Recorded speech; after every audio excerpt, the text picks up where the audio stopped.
O'zbekistonning barcha viloyatida qanday ob-havo bo'ladi? Assalomu alaykum, hurmatli tomoshabin. Biz sizga eng saralarini taqdim etishda davom etamiz. Bizdan uzoqlashmang.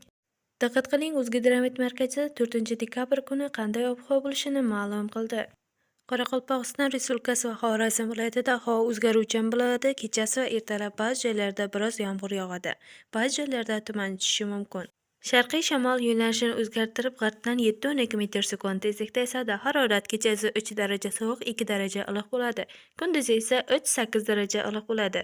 Buxoro va Navoiy viloyatida havo o'zgaruvchan bo'ladi. Kechasi va ertalab ba'zi joylarda biroz yomg'ir yog'adi. Tuman tushishi mumkin. Sharqiy shamol yo'nalishini o'zgartirib, g'arbdan 7-12 metr/sekund tezlikda esadi. Harorat kechasi 0,5 daraja, kunduz esa 10-11 daraja iliq bo'ladi.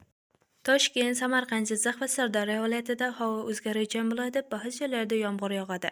Tuman tushishi mumkin. Sharqiy shamol yo'nalishini o'zgartirib, g'arbdan 7-12 metr/sekund tezlikda esadi. Qashqadaryo va Surxondaryo viloyatida havo o'zgaruvchan bo'ladi. Yomg'irchilik kutilmaydi. Sharqiy shamol yo'nalishini o'zgartirib, g'arbdan 7-12 metr/sekund tezlikda esadi. Harorat kechasi 0,5 daraja, kunduz esa 10-15 daraja iliq bo'ladi. Andijon, Namangan, Farg'ona viloyatida havo o'zgaruvchan bo'ladi. Yomg'irchilik kutilmaydi. Ba'zi joylarda tuman tushishi mumkin. Sharqiy shamol yo'nalishini o'zgartirib, g'arbdan 7-12 metr/sekund tezlikda esadi. Harorat kechasi 3-2 daraja, kunduz esa 8-13 daraja iliq bo'ladi. Respublikaning tog'li hududlarida havo o'zgaruvchan bo'ladi. Ba'zi joylarda yomg'irchilik, yomg'ir, qor bo'ladi. Ba'zi joylarda tuman tushishi mumkin. Sharqiy shamol yo'nalishini o'zgartirib, g'arbdan 7-12 metr/sekund tezlikda esadi.